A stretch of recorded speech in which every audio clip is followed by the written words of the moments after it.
Le viol, on peut le définir comme étant tout acte de pénétration sexuelle ou même d'attouchement sous la contrainte physique, menace, violence sur toute personne dont le consentement n'a pas été donné. Donc on peut dire que le viol, c'est le fait d'avoir des rapports sexuels sans le consentement d'autrui.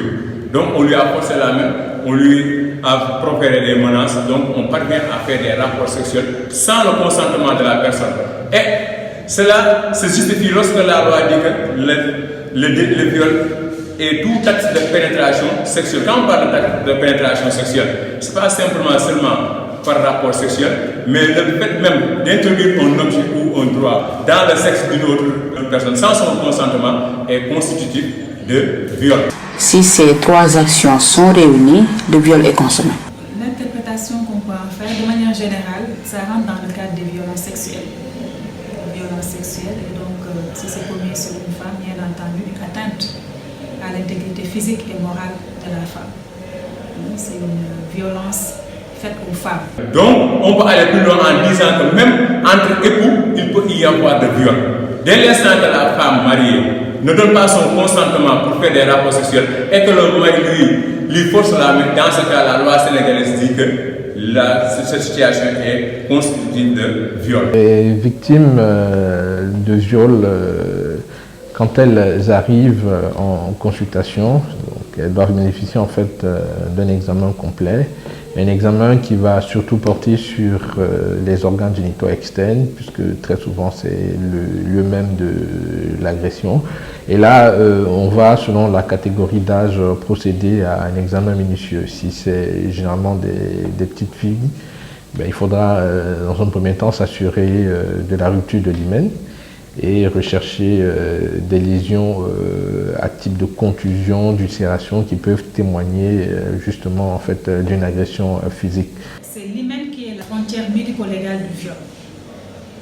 Donc, lorsqu'on reçoit des victimes de viol, qui concernent essentiellement les filles, les adolescentes, nous nous apesantissons surtout à la recherche de déchirures ou bien d'anomalies qui auraient pu être occasionnées par la pénétration. Et c'est l'hymen qui est le plus souvent atteint. Souvent, ce sont des filles qui sont vierges. Et donc, quand il y a un acte sexuel, l'hymen va être lésé.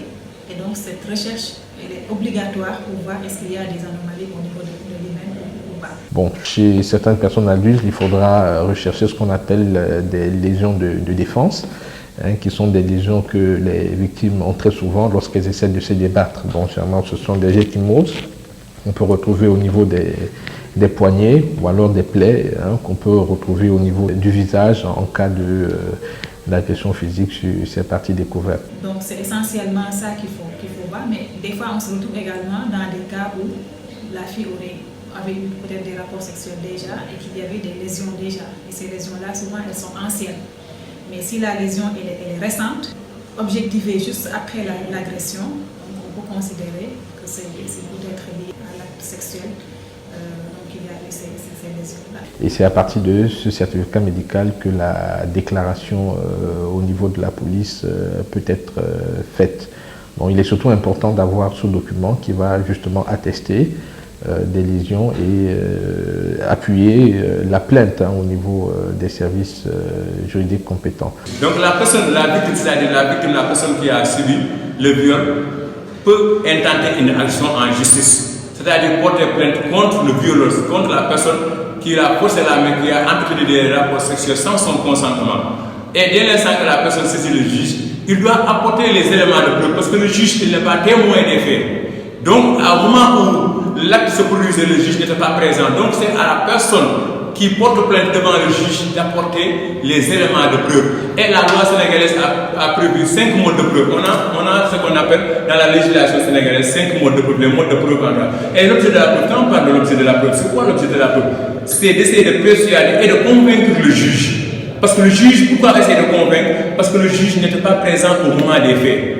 Donc celui qui n'est pas présent au moment des faits, pour qu'il puisse se prononcer à votre faveur, il faut quand même lui apporter des éléments de preuve qui doivent inculper la personne, c'est-à-dire l'auteur de l'acte. Donc je pense que l'idée vraiment c'est de pouvoir dire que toute personne victime d'un viol doit pouvoir le plus rapidement possible ne pas se taire mais s'orienter vers un service médical pour que le constat du viol soit fait. Au niveau médical, ce qu'il faut faire, c'est surtout accueillir la patiente, vraiment l'aider sur le plan psychologique, essayer de voir dans quelles circonstances les choses se sont passées et ensuite procéder à l'examen. C'est un examen qui doit se faire dans un cadre respectant bien entendu la confidentialité, avec le parent présent, bien la personne en tout cas qui a amené la victime, surtout quand elle est mineure, et ensuite procéder à l'examen pour rechercher des lésions. Souvent, ce sont des lésions qu'il faut vraiment objectiver très rapidement. S'il y a des traitements d'urgence à faire ces traitements-là. Parfois, on est devant des déchirures qui saignent, ou bien sur qui il faut vraiment faire un geste tout de suite. C'est urgent. Donc, la législation sénégalaise a prévu 5 modes de preuve. Il y a ce qu'on appelle la preuve par écrit, il y a la preuve par témoignage, il y a le serment et la présomption. Mais dans ce cas de figure, la preuve par écrit peut être écartée. Qu'est-ce qu'on va recourir? On peut recourir à ce qu'on appelle le témoignage. Est-ce qu'il y avait des témoins au moment de l'acte? S'il y a des témoins, on peut appeler ces témoins pour venir devant la barre, donner leur témoignage. Et le témoin en droit, c'est qui? C'est celui qui a vu ou qui a entendu ce sur quoi il témoigne. Donc ça veut dire en grosso modo que la personne qui témoigne doit être au moment où doit être au courant des faits dont il est en train de faire un témoignage. Donc, s'il n'y a pas de témoin, c'est un autre mode de preuve. S'il n'y a pas de témoin, donc ça risque d'être un peu difficile. Raison pour laquelle des fois on dit que la personne qui a subi un viol, victime de viol, ne doit pas effacer certains indices. Parce que des fois le juge peut se focaliser sur ces indices. C'est ce qu'on appelle les preuves par présomption ou preuves par indice. Donc, soit l'auteur du délit a laissé des indices, des traces. Donc, la personne, la victime, doit conserver ces éléments de preuve-là pour démontrer devant le juge en démontrant qu'elle a subi réellement un acte de viol. Alors, la conduite à tenir en cas de viol, eh bien, il ne faut surtout pas se taire, mais il faut le plus rapidement possible se rendre auprès d'un service médical, de préférence un service de gynéco-obstétrique, pour que les lésions puissent être constatées par un spécialiste et consignées sur un certificat médical. Lorsque malheureusement une grossesse survient à la suite d'un viol, c'est toujours une grossesse qui est mal vécue. Mal vécue par la victime, très souvent mal vécue également par l'entourage, ce qui fait qu'elle est exposée à beaucoup de conséquences néfastes par rapport à la prise en charge déjà de la grossesse, pouvoir se faire consulter régulièrement, suivre ses rendez-vous, effectuer tout le bilan qu'il faut. C'est lourd lorsque ça survient dans ce contexte d'agression sexuelle. Les conséquences possibles, ce sont des conséquences surtout psychologiques. Le déni de grossesse qui peut parfois aller jusqu'à l'infanticide après l'accouchement. Souvent, il n'est pas rare que la grossesse survienne également dans un contexte incestueux, ce qui pose véritablement un problème. Et souvent, ce sont des victimes qu'on essaie de prendre en charge avec le psychiatre, l'assistante sociale pour vraiment les aider à surmonter, parce que vous savez que l'avortement n'est pas légalisé, l'avortement volontaire n'est pas possible au Sénégal. L'avortement n'est possible que lorsque la vie de la mère est en danger. Donc, si une grossesse survient sur un contexte incestueux, un contexte de violence sexuelle, on ne peut rien faire, à part accompagner jusqu'à l'accouchement. Et parfois, c'est extrêmement mal vécu par les victimes. Mais, pour ce genre il y a ce qu'on appelle le serment ou bien l'aveu. On dit que l'aveu, c'est la mère de toutes les preuves. Mais c'est difficile pour l'auteur qui nie l'acte qu'il a commis de dire devant le juge, d'avouer devant le juge que c'est lui-même l'auteur du viol. Parce que la plupart du temps, les personnes qu'on accuse de viol, la plupart du temps, devant le juge, ils nient les faits. Mais lorsque la personne est levée, il appartient à la victime d'apporter les éléments de preuve. Lorsqu'il n'y a pas de témoin, lorsque la personne n'a pas avoué, donc on peut recourir à ce qu'on appelle le serment, amener la personne à jurer devant le juge. Soit la victime demande à la personne de jurer que les faits n'existent pas, ou bien le juge, pour complément d'information, peut demander à la personne qu'on accuse de prêter serment. Bien sûr, c'est ça qui explique le fait qu'il faut faire une prévention. Un dépistage déjà, de faire des examens complémentaires pour rechercher une infection. Sur notre cohorte, il y a eu une patiente qui a contracté le VIH après un viol. Il y a des risques infectieux, les maladies sexuellement transmissibles, y compris le VIH, la syphilis, l'hépatite B. Tout ça, ce sont des risques. Parce qu'en général, lorsque l'acte se fait, il n'y a pas de protection. C'est fait dans la précipitation, il n'y a pas de port de préservatif. Et donc, si l'agresseur est porteur d'une maladie sexuellement transmissible, il peut tout à fait transmettre ça à sa victime. En plus des autres risques liés également à la grossesse. C'est pourquoi la prise en charge doit être urgente pour prendre en charge tous ces risques-là avant la survenue. Donc c'est un autre mode de preuve. Ou bien la preuve par présomption, on présume, il y a des indices, il y a des traces qui sont là, il y a un commencement d'exécution, il y a des éléments de preuve qui sont là. Donc l'auteur du délit a laissé des traces, a laissé des indices. Donc la victime doit se servir de ces indices-là et les présenter devant le juge pour permettre au juge de se prononcer à sa faveur et de pouvoir sanctionner. Parce que c'est une infraction qui doit être sanctionnée. Parce qu'on a forcé une personne à faire des rapports sexuels sans son consentement. Ne serait-ce que sur ce point, c'est forcer une personne sans son consentement. Dès l'instant que cette situation se présente, la personne, parce qu'on accuse, et le droit sénégalais dit que c'est la personne qui accuse qui doit apporter les éléments de preuve.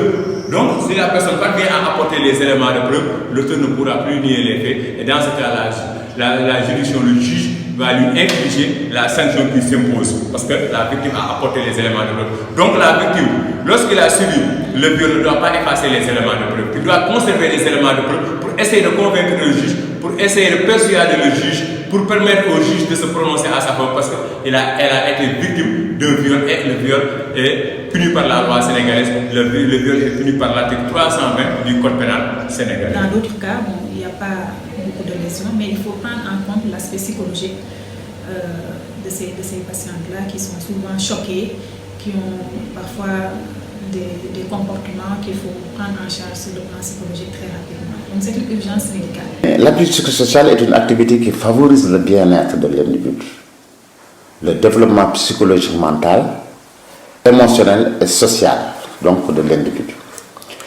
Il consiste à renforcer les ressources de l'enfant, l'aider à surmonter les souffrances et blessures, ce qu'on appelle ici traumatisme, l'aider à développer un sentiment de confiance et d'espoir en l'avenir. L'Association des juristes sénégalaises est une association qui, depuis 1974, œuvre pour la promotion, la protection et la lutte contre les violences basées sur le genre de façon générale. Pour ce qui concerne l'instance juridique et judiciaire des victimes de violences, l'AGS a eu à installer des boutiques de droit en collaboration avec certains de ses partenaires pour installer des boutiques de droit un peu partout à travers le Sénégal. L'aider à développer un sentiment de confiance et d'espoir en l'avenir. C'est une relation d'aide non directive. L'appui psychosocial existe des dispositions pratiques à prendre, mais le plus important laisse l'homme, c'est-à-dire le facilitateur, dans le jargon on parle de counselor, qui doit être bien formé. Évidemment, les objectifs de l'appui psychosocial majeur, c'est aider et accorder son soutien en tant que personne qui sait écouter, à une personne qui ne se sent pas bien dans sa peau, créer un climat qui permet à l'individu de se sentir accepté, afin qu'il ne soit pas sur la défensive, afin qu'il soit capable de parler librement de lui-même et de ses sentiments. Il faut également rechercher des infections, parce que comme souvent on ne connaît pas le statut de l'agresseur, il faut évidemment procéder à des prélèvements pour pouvoir avoir au moins un bon point de départ par rapport à la prise en charge. Ensuite, il y a des thérapeutiques préventives qu'il faut faire, la prophylaxie, d'une éventuelle infection qu'elle aurait pu contracter après l'acte sexuel. La prévention antibiotique, également la sérovaccination si elle n'est pas récente, bien elle n'est pas à jour, mais également la prévention des grossesses, surtout les adolescentes qui ont déjà commencé à avoir des règles et qui peuvent contracter une grossesse si la prévention n'est pas effectuée. Donc, une contraception d'urgence, comme on l'appelle, pour éviter la survenue de grossesse qui ne ferait que compliquer les choses. Mais surtout l'accompagnement psychologique. Parfois, peut-être que nous, dans le service de gynécologie, ça peut parfois poser problème, mais si ça nécessite une consultation psychologique, on envoie toujours chez le psychologue pour qu'il y ait également une prise en charge à ce niveau-là. Parce qu'en matière de viol, la question de la sexo-spécificité doit être prise en compte. Il y a des enfants, des garçons qui sont violés. Donc ça touche les deux sexes. Malheureusement, ce n'est pas gratuit. Il n'y a pas vraiment un cadre bien clair à l'hôpital qui permet de dire que les victimes d'agressions sexuelles sont prises en charge gratuitement. Il n'y a pas de gratuité. Et ça, c'était vraiment quelque chose de dommage parce que non seulement c'est un crime, c'est quelque chose qui demande une prise en charge urgente. Et souvent, ce sont des patientes qui sont démunies, des familles démunies à qui ça arrive. Et parfois, il y a des difficultés même pour la possibilité de pouvoir faire les examens complémentaires qu'il faut, mais également pour acheter les médicaments éventuellement s'il faut faire une thérapie. Oui, je pourrais ajouter qu'il y a une composante psychologique également importante qu'il faut dérouler pour ces personnes. C'est-à-dire qu'elles ont besoin d'un accompagnement psychologique parce que ce n'est jamais évident. Alors, se taire également, ce n'est pas la solution. Pourquoi? Parce que les auteurs des faits peuvent récidiver. Donc, en parler vers des personnes vraiment adéquates et ressources aiderait la société à avancer dans le sens où ça permettra de lutter efficacement contre ce type de délinquance. Il n'y a rien de prévu. On essaie quand même en interne de faire le maximum possible avec l'assistante sociale du service pour au moins accompagner. Essayer de faire une petite enquête familiale, s'il n'y a vraiment pas les moyens, qu'elle puisse faire au moins une réduction par rapport à la tarification, mais il n'y a pas de gratuité. Et ça, c'est dommage. C'est quelque chose qu'il faut vraiment revoir sûrement au niveau étatique pour que ça puisse être résolu efficacement. Ces boutiques de droit sont des centres d'accueil et d'assistance des victimes de violences basées sur le genre. Une fois la victime vient auprès de nous, elle est assistée juridiquement. S'il y a lieu de lui rédiger une plainte, la plainte est rédigée. C'est lorsque la victime vient sans plainte. Une fois la plainte rédigée, la plainte est déposée au niveau de la police, de la gendarmerie auprès du procureur. S'il y a au niveau du procureur, une fois la procédure déclenchée, un avocat est commis pour assurer sa défense et à la charge de l'AGS. Donc, si j'ai en fait un conseil à donner à toutes les victimes, aux parents des victimes, c'est vraiment de pouvoir le déclarer. Ce n'est pas dans le sens de créer des problèmes, mais c'est vraiment dans le sens de protéger d'autres victimes éventuelles.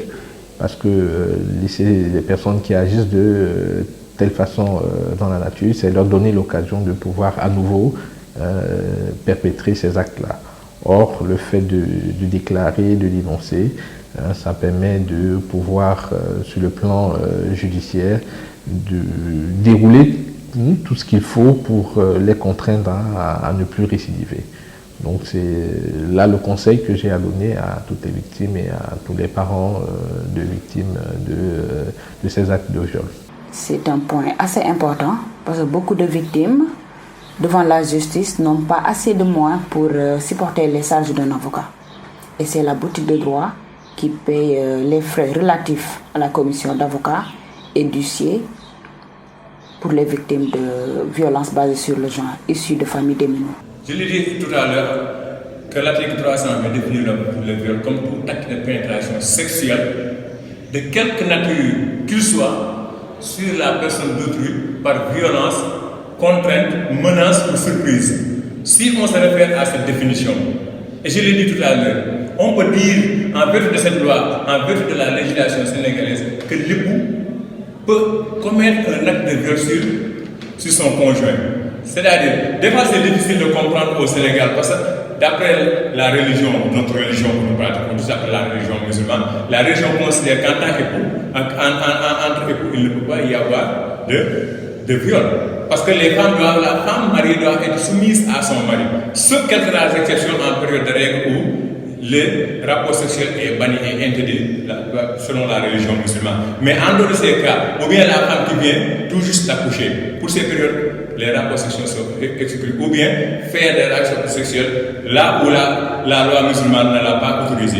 Ça peut dire ci loo xam ne lu coobareem xam ne sa soxna moo xam na mat na sëy wala matagul comme ñuy wax xale bu ndaw nga sàkku boobu nga def te seenu ko seen diggante dafa xaraam ci lu yàlla wax dafa xaraam ci wax Yonent bi sallallahu alayhi wa sallam waaye dafa xaraam sax ci ngor ndax sàkku koo xam ne lii lewu la siif ko jotee moom nangu kooku yoon nga am ci ñaari bàkkaaru siif bi ak mooy googu nga def kon nag loolu xaraam la loo xam ne lu charia tere la xaraam na bu ko waxee mooy loo xam bu ko defee am na ay daan yoo xam ne ko dal ci kawam. bu fekkee ni nag da ngaa atteindre doomu aadama bi rawatina jigéen moo xam muy ndaw wala muy mag ci li nga xam ne moo gën a sacré ci moom nga sàkku ko ci noo xam ni da cee amee ci ñàkk àndam.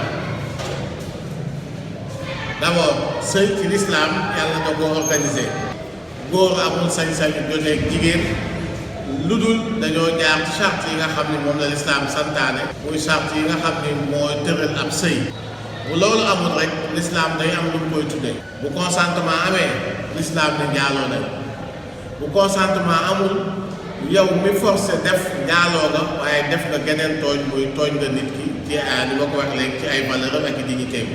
Mais en dehors de ces cas, selon la loi dit que tout acte de pénétration sexuelle, de quelque nature que ce soit, commis sur la personne d'autrui sans son consentement.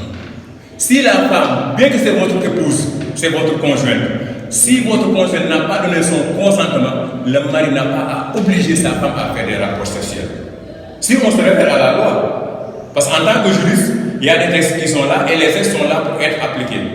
Et on se réfère aux textes qui sont là. Et si on se réfère en matière de viol, le texte qu'on se réfère, c'est l'article 320. Donc cet article dit que si on le minutieusement cet article 320, on peut dire que l'époux qui force sa femme, soit utilise la violence, ou bien la contrainte, ou bien la violence, ou bien la surprise, on peut dire que cet époux est en train de commettre des actes de viol.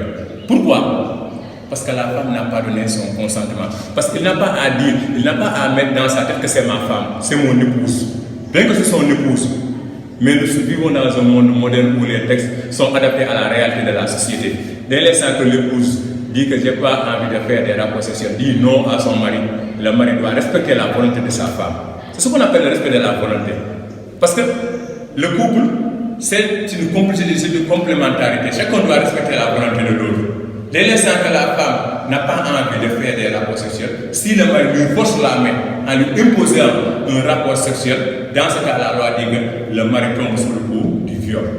Parce qu'il est en train de violer sa femme, parce que sa femme n'a pas envie de faire des rapports sexuels, sa femme ne peut pas faire des rapports sexuels, la femme n'a pas donné son consentement, et à partir de ce moment, il lui force la main pour lui imposer un rapport sexuel. À partir de ce moment, on dit que l'acte qu'il est en train de faire est constitutif de délit de viol.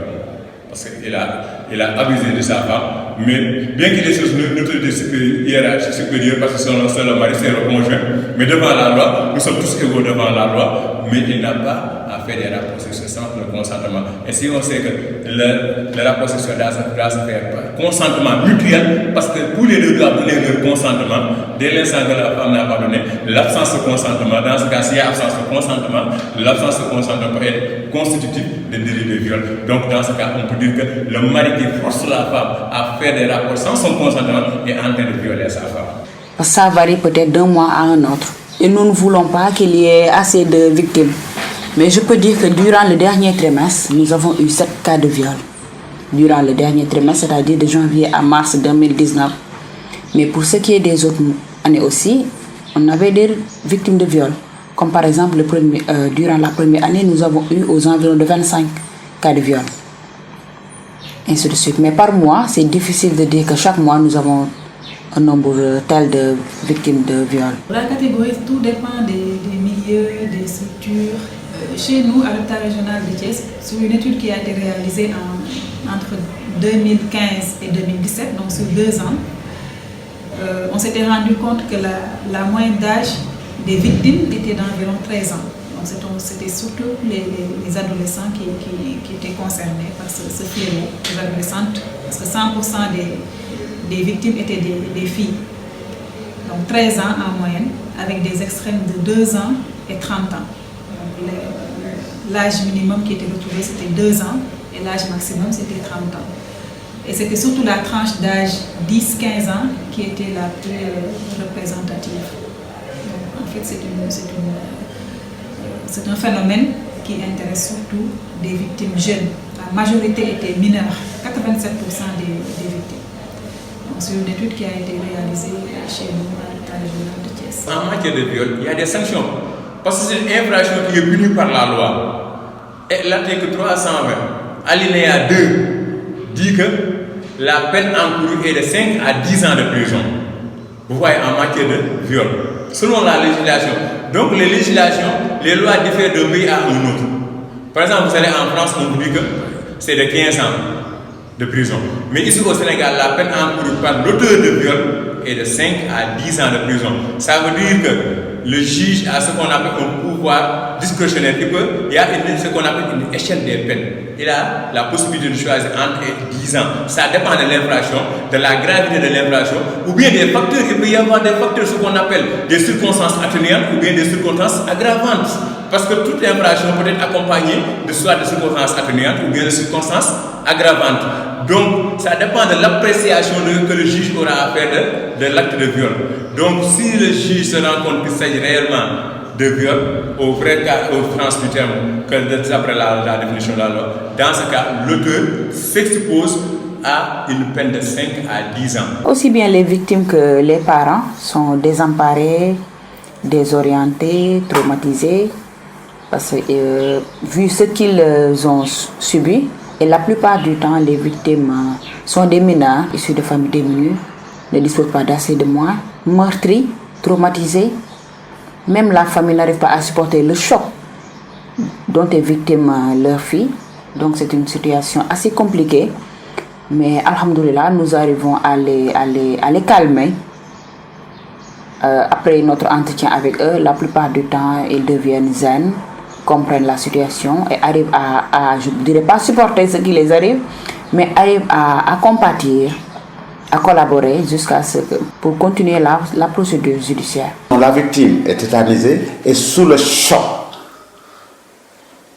Pour communiquer, sortir ce qu'il a, c'est comme un volcan qui est en train de bouillir dans son cerveau. Avec le traumatisme qui a des conséquences sur son vécu, sur son corps, sur ses sentiments, sur ses émotions, la personne n'est pas prête à toujours raconter son histoire. Parce que vous savez, dans nos sociétés, la stigmatisation touche beaucoup de victimes ici au Sénégal. La législation, le code pénal a puni le viol d'une manière sévère. Et c'est normal, c'est compréhensible. Parce que c'est toute atteinte à la personne humaine, à la dignité humaine. Mais les peines varient, je l'ai dit tout à l'heure, la peine normale prévue selon l'article 320 alinéa 2, la peine est de 5 à 10 ans. Mais il peut y avoir ce qu'on appelle des circonstances atténuantes, où le juge peut aller au-dessus, ou bien des circonstances aggravantes, où le juge est obligé d'être beaucoup plus sévère. Et parmi les circonstances aggravantes, si on lit l'article 320 alinéa 5, c'est-à-dire que le mineur, parce qu'il y a une différence entre deux mineurs, la loi fait une distinction entre le mineur de moins de 13 ans et le mineur de plus de 13 ans. Parce que dès l'instant qu'on n'a pas atteint l'âge de la majorité, et on sait que la majorité au Sénégal est de 18 ans, donc dès l'instant qu'on n'a pas encore atteint l'âge de la majorité, on est considéré comme mineur. Donc la loi fait ce distinguo, on a fait cette différence entre un mineur de moins de 13 ans et un mineur de plus de 13 ans. Si l'infraction touche un mineur de moins de 13 ans, donc la sanction sera beaucoup plus sévère. Et dans ce cas, le juge va sanctionner au maximum de la peine. On a dit que la peine est de 5 à 10 ans. Donc le juge a la possibilité de choisir soit 5 ans, 6 ans, 7 ans, 8 ans. Ça dépend de l'appréciation du juge. Mais lorsqu'il s'agit de mineurs de moins de 13 ans, là, le juge est obligé, selon la loi, en vertu de l'article 320 alinéa 5, est obligé d'appliquer la sanction la plus élevée, c'est-à-dire le maximum de la sanction.